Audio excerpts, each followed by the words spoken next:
കുറ്റകൃത്യം നടത്തുന്നവരെ പറ്റി വിളിച്ചു പറയുന്ന ഒരു പത്രക്കാരനെ അറസ്റ്റ് ചെയ്ത് അകത്താക്കുന്നു. എന്തോ വലിയൊരു ഭീകരവാദിയെ പിടികിട്ടാ പുള്ളിയെ എവിടെന്നോ വളഞ്ഞിട്ട് പിടിച്ച് കൊണ്ടുപോകുന്ന പോലെ.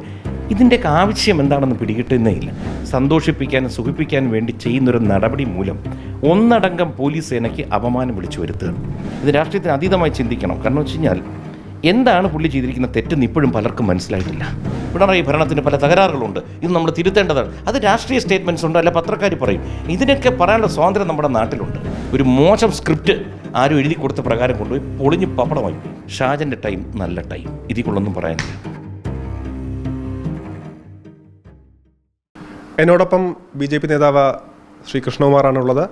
അങ്ങ് അറിഞ്ഞ കാണും, മറുനാടൻ മലയാളി ചീഫ് എഡിറ്റർ ഷാജൻ സ്കറിയെ കഴിഞ്ഞ ദിവസം പോലീസ് വീട്ടിൽ നിന്ന് അതിക്രമിച്ച് കയറി വീട്ടിൽ നിന്ന് ഇറക്കിക്കൊണ്ടുപോയി. പ്രായമായ അച്ഛനമ്മയുടെ മുമ്പിൽ വെച്ചാണ് ഇറക്കിക്കൊണ്ടുപോയത്. എന്ത് തോന്നുന്നു താങ്കൾക്ക്? നമ്മുടെ സംസ്ഥാനത്തിനെ ഇങ്ങനെ മോശമാക്കുന്നൊരു പ്രവൃത്തിയാണ് ഈ ഏതാനും പോലീസ് ഉദ്യോഗസ്ഥരിൽ നടക്കുന്നത്.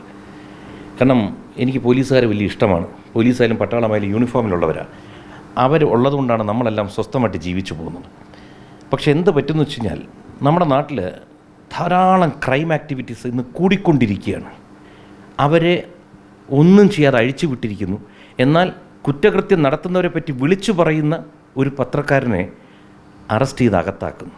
അതും കൊണ്ടുപോകുന്ന രീതി എന്തോ വലിയൊരു ഭീകരവാദിയെ പിടികിട്ടാ പുള്ളിയെ എവിടെന്നോ വളഞ്ഞിട്ട് പിടിച്ച് കൊണ്ടുപോകുന്ന പോലെ. ഇതിൻ്റെയൊക്കെ ആവശ്യം എന്താണെന്ന് പിടികിട്ടുന്നേ ഇല്ല. ഒന്ന് ആലോചിച്ച് നോക്കണം. ഒരു പോലീസ് ഉദ്യോഗസ്ഥൻ അയാളുടെ മേലുദ്യോഗസ്ഥരെയോ മേലുള്ള ഏതെങ്കിലും രാഷ്ട്രീയക്കാരെയോ സന്തോഷിപ്പിക്കാനും സുഖിപ്പിക്കാനും വേണ്ടി ചെയ്യുന്നൊരു നടപടി മൂലം ഒന്നടങ്കം പോലീസ് സേനയ്ക്ക് അപമാനം വിളിച്ചു വരുത്തുകയാണ്. ഇത് നല്ലൊരു കീഴ്വഴക്കമല്ല സൃഷ്ടിക്കാൻ പോകുന്നത്. കാരണം തെറ്റ് ചെയ്യുന്ന, അതായത് കൊടും കുറ്റവാളികൾക്ക് ഇത് ആനന്ദം പകരുന്ന സംഭവമാണ്. അവരെ അഴിച്ചു വിട്ടിട്ട് അത് തെറ്റ് നടക്കുന്നുണ്ടെന്ന് വിളിച്ചു പറയുന്ന ആളെ അകത്താക്കുന്നു. ഇത് അരാജകത്വത്തോട്ട് നീങ്ങിക്കൊണ്ടിരിക്കുക. നീങ്ങുകയല്ല, ഓൾറെഡി ആയിക്കഴിഞ്ഞു. സർവ്വ ഡിപ്പാർട്ട്മെൻറ്റുകളിലും ഇപ്പോൾ ഇതിൻ്റെ ഒരു റിഫ്ലക്ഷൻ ഉണ്ടായി തുടങ്ങിക്കഴിഞ്ഞു. അതുകൊണ്ട് എന്ത് പറ്റും വെച്ചാൽ ഒരു ദീർഘവീക്ഷണത്തോടെ നമ്മൾ നോക്കുകയാണെങ്കിൽ ഇത് നമ്മുടെ സംസ്ഥാനത്തിന് ഒട്ടും ഭൂഷണമായൊരു സംഭവമല്ല. ഇതിനകത്ത് ഒരു രാഷ്ട്രീയമോ ഒന്നും സംസാരിക്കുന്നില്ല. കാരണം രാഷ്ട്രീയത്തിനല്ല, ഇത് രാഷ്ട്രീയത്തിന് അതീതമായി ചിന്തിക്കണം. കാരണം വെച്ച് കഴിഞ്ഞാൽ എന്താണ് പുള്ളി ചെയ്തിരിക്കുന്ന തെറ്റെന്ന് ഇപ്പോഴും പലർക്കും മനസ്സിലായിട്ടില്ല. ഏതോ ഒരു സ്ത്രീയെ അപകീർത്തിപ്പെടുത്തിയെന്ന് പറയുന്നു. അവരാര്? അവർ നല്ല പ്രവൃത്തികൾ ചെയ്യുന്ന ഒരാളാണോ? ഇതൊന്നുമല്ലെന്നാണ് ഏകദേശ ധാരണ എല്ലാവർക്കും കിട്ടിയിരിക്കുന്നത്. നമ്മളിപ്പോൾ ആരെപ്പറ്റി ഒന്നും പറയുന്നില്ല. പക്ഷേ ഇത് ഒട്ടും നല്ലൊരു പ്രവണതയല്ല ഈ കാണിക്കുന്നത്. പിന്നെ ചെയ്ത പ്രവൃത്തി ബുദ്ധിശൂന്യത, ഒറ്റ വാക്കിൽ പറഞ്ഞ ഷാജൻ്റെ ടൈം നല്ല ടൈം, ഇതിൽ കൊള്ളൊന്നും പറയാനില്ല. ഇപ്പോൾ ഈ പോലീസ് നടപടി നേരത്തെ പറഞ്ഞ പോലെ തന്നെ ഇപ്പോൾ കൈകാര്യം ചെയ്യുന്ന രീതികൾ, ഇന്നലെ അദ്ദേഹം പറഞ്ഞത് പിണറായിസം എന്നൊരു വാക്ക് ഉപയോഗിച്ചിട്ടുണ്ടായിരുന്നു. ഇവിടെ സത്യത്തിൽ അതിൽ നടക്കുന്നില്ല. കാരണം ഇപ്പോൾ പിണറായി കൈകാര്യം ചെയ്യുന്നത് ആഭ്യന്തര വകുപ്പ് വഹിക്കുന്ന ഒരു മന്ത്രി കൂടിയാണ് അദ്ദേഹം നടത്തുന്ന നടപടികളെല്ലാം കൂടെ പക്വമല്ലാത്തതുപോലെ തോന്നുന്നുണ്ട്. ഇപ്പോൾ കൈകാര്യം ചെയ്യുന്ന രീതികളെല്ലാം തന്നെ അങ്ങനെ തോന്നുന്നില്ല. നേരിട്ട് പിണറായി ടാർഗറ്റ് ചെയ്യുന്നതാണോ എന്ന് തോന്നുന്നുണ്ടോ?